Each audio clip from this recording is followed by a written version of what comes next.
आज दिनांक 23 अक्टूबर 2000 को महात्मा ज्योतिबा फुले व आयुर्वेद कॉलेज हॉस्पिटल हाड़ौता चौमू जयपुर के प्रांगण में 7वां आयुर्वेद दिवस व धन्वंतरि दिवस मनाया गया। कार्यक्रम का शुभारंभ पर भगवान धन्वंतरि की प्रतिमा के समक्ष professor Surendra Kumar Gautam, professor Satish Jaimini, professor Vishal Chhipa, doctor NC Saini ने दीप प्रज्वलन कर विधिवत पूजा अर्चना के साथ किया गया।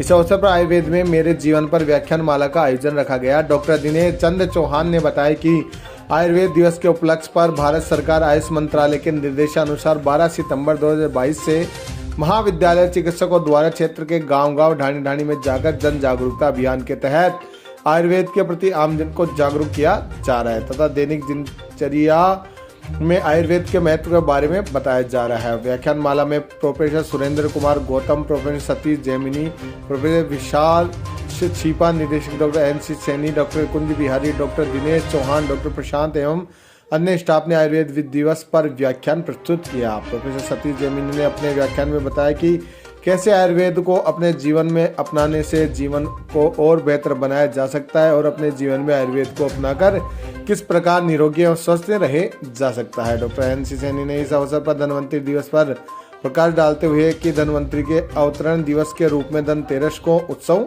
मनाया जाता है। पौराणिक मान्यताओं के अनुसार देवताओं और दानवों ने जो समुद्र मंथन किया था उसके परिणाम स्वरूप धन्वंतरि देव अपने हाथों में कलश लेकर समुद्र से अवतरित हुए थे। आयुर्वेद रूपी अमृत कलश को भगवान धन्वंतरि का अवतार प्राणी मात्र के सुख हित व स्वास्थ्य के लिए परम कल्याणकारी सिद्ध हुआ है, जो कि सृष्टि प्रारंभ से लेकर आज तक सभी के स्वास्थ्य की रक्षा करता आ रहा है। प्रोफेसर सुरेंद्र कुमार गौतम ने बताया कि 7वां आयुर्वेद दिवस की इस वर्ष की थीम आयुर्वेद मेरे जीवन रखी है, जिसका उद्देश्य आमजन तक उचित आहार के बारे में जागरूक करना है। आयुर्वेद रोग विज्ञान के साथ साथ जीवन का विज्ञान भी है, क्योंकि आयुर्वेद का मूल सिद्धांत स्वस्थ व्यक्ति के स्वास्थ्य की रक्षा करना तथा रोगी व्यक्ति को रोग को दूर कर उसे आरोग्य प्रदान करना है। डॉक्टर कुंज बिहारी सैनी ने बताया कि पुराणिक ग्रंथों तथा आयुर्वेद ग्रंथों में प्राप्त धन्वंतरि के विभिन्न नामों हैं। धन्वंतरि दिवस के महत्व पर प्रकाश डालते हुए बताया कि संपूर्ण राष्ट्र में वर्ष 2016 से धन्वंतरि दिवस को राष्ट्रीय के आयुर्वेद दिवस के रूप में मनाया जा रहा है। आइए सुनते हैं प्रोफेसर सतीश जैमिनी की जुबानी।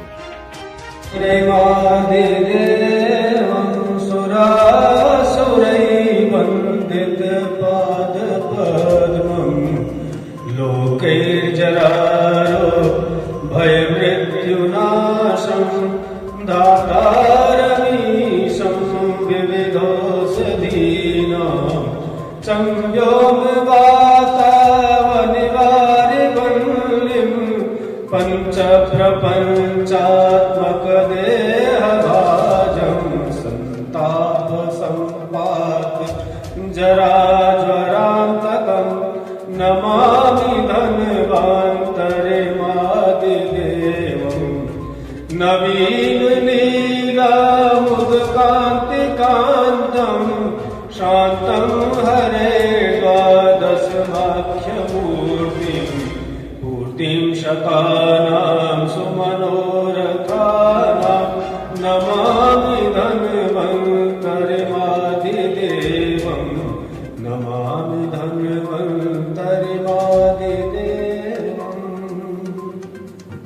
धन्वंतरि त्रयोदशी के उपलक्ष्य में हम सब हमारे एमजेएफ आयुर्वेद महाविद्यालय के प्रांगण में हमारे इष्ट, हमारे आयुर्वेद के प्रणेता, हमारे मालिक जिनकी प्रेरणा से हम सब अपना स्वास्थ्य या अपना जीवन सुरक्षित कर सकते हैं, उन श्री धन्वंतरि भगवान के चरणों में प्रणाम करते हैं और यथाशक्ति जो हमसे बन पाया वो हमने भगवान को हमारी श्रद्धा स्वरूप सुमन अर्पण किए। और इस पे सभी हमारे यहाँ विराजित हमारे सभी आयुर्वेद परिवार के लोग सभी को बहुत बहुत शुभकामनाएं। धन्वंतरि जी महाराज ने आयुर्वेद आज के दिन समुद्र मंथन, जब राक्षस और देवताओं का जो संग्राम हुआ उसमें समुद्र मंथन किया गया। समुद्र मंथन से जो 14 रत्न निकले उनमें भगवान धन्वंतरि स्वयं नारायण के रूप में भगवान ईश्वर का, जिसको हम राम कृष्ण बुद्ध जो भी मानते हैं, उन्हीं के एक अवतार के रूप में धन्वंतरि जी का भी अवतार आज के दिन हुआ। उस अवतार में विशेष रूप से उन्होंने अमृत कलश लेकर के वो हमारे यहाँ पर पृथ्वी लोक पर आए और उस अमृत कलश जो था, उस अमृत का जो अमृत जो कभी मर नहीं सके वो अमृत होता है। तो वो अमृत जो है वो हमारे आयुर्वेद के रूप में, वो अमृत जो था वो आयुर्वेद ही था कि उसको पी करके, उसका पालन करके, उसके निर्देशों पर चल करके और हम हमारे जीवन को बिना किसी कष्ट के, और हमारी यात्रा जितना जीवन जो आयु हमारी लिखी गई है, आयु का मतलब हो गया, आयु जो है हमारे यहाँ युगानुसार निर्धारित है। तो उस आयु में युगानुसार निर्धारित होने के कारण, जैसे सतयुग में 400, जिसको कृतयुग भी बोलते हैं, सतयुग भी बोलते हैं, उसमें 400 निर्धारित वर्ष थी, 400 वर्ष तक आदमी जी सकता है। फिर त्रेता में 300 आयु निर्धारित हो गई, कोई 300 वर्ष तक व्यक्ति जी सकता है। फिर द्वापर में 200 पे वो आ गई, और कालखंड में चलते चलते वो कलयुग में आकर के और वो 100 वर्ष की हो गई। तो अब हमारे यहाँ पर शतायु भव ऐसा आशीर्वाद दिया, 100 वर्ष का ऐसा आशीर्वाद दिया जाता है कि 100 वर्ष पूरी करके हम यहाँ से विदा लें संसार से। मृत्यु लोग है, इसलिए जाना तो सबको, आवागमन सबका है, लेकिन आयु जो है वो 100 वर्ष तक निर्धारित है। अभी कई लोग हम देखते हैं कि 100 वर्ष से ज्यादा भी हमारे यहाँ जीते हुए देखे जाते हैं। तो 100 वर्ष जो है वो 100 वर्ष की निर्धारित आयु हमारे आयुर्वेद के नियमों से ही हम 100 वर्ष प्राप्त कर सकते हैं। उनका जहां भी आप उल्लंघन करेंगे, उनकी अवहेलना करेंगे, तो हमारी 100 वर्ष की जो आयु प्राप्त करने का लक्ष्य है वो हमारा कभी भी खंडित हो सकता है। इसलिए हमको आयुर्वेद के नियमों का पालन करना जरूरी होता है स्वास्थ्य के हिसाब से। और स्वास्थ्य के सबसे पहला व्यक्ति का स्वास्थ्य, आयुर्वेद जो है वो हर एक व्यक्ति के लिए है, व्यक्ति से उसका जो निर्देश है, समूह के लिए तो है ही, लेकिन व्यक्तिगत जो है, व्यक्ति अपना चाहे तो स्वास्थ्य स्वयं ही ठीक रख सकता है। उसको दवाई, डॉक्टर ये स्वास्थ्य देने में सक्षम तभी होंगे जब व्यक्ति चाहे कि मैं स्वयं स्वस्थ रहूं, समय पे दवाई लूं, समय पे हमारा योग का नियम जो है उसको करें। आयुर्वेद में जो दिनचर्या का पालन है कि हम सुबह जल्दी जग के फिर हमारा जो शौच आदि विधान है उसमें दंत तपवन या हमारा जो भी ईश्वर प्रतिधान आदि जो व्यवस्थाएं बताई गई हैं, तो उस क्रम से हम अगर हमारा जीवन निर्धारित करते हैं, काम, क्रोध, मद, लोभ आदि जो हमारे दोष हैं जिनसे हमारे शरीर को नुकसान होता है, इनसे बचने के लिए शास्त्रों में, आयुर्वेद तो वैज्ञानिक रूप से उसको प्रमाणित करता है कि जैसे क्रोधाद पित्तम, क्रोध से पित्त की वृद्धि होती है, शोक, काम शोक भयाद वायु, काम शोक और भय, इनसे वायु की वृद्धि होती है। तो ये जो दोष है वो, इनसे बचने का उद्देश्य हमारे शास्त्र में इसलिए कहा गया कि इनका जो नुकसान होता है शरीर को होना है। अगर शरीर क्रोधित होगा तो नुकसान शरीर को होगा, अगर कोई भय है तो शरीर को नुकसान होगा, अगर किसी प्रकार का कोई और हम कामादि दोषों में से सेवन करते हैं तो उसका सीधा हमारे शरीर पर भी नकारात्मक प्रभाव पड़ने वाला है। तो उससे बचने के लिए हमारे यहाँ पर मन के जो धारणीय वेग है उनको, इनको लिखा गया है कि इनको धारण करना चाहिए, इनको शांत रखना चाहिए, मन को उद्वेग नहीं देना चाहिए, ऐसे कारणों का सेवन नहीं करें। तो ऐसे हमारे स्वास्थ्य के लिए सबसे पहली बात है कि व्यक्तिगत रूप से हम सब स्वस्थ हों और फिर हम स्वस्थ समाज का निर्माण करें।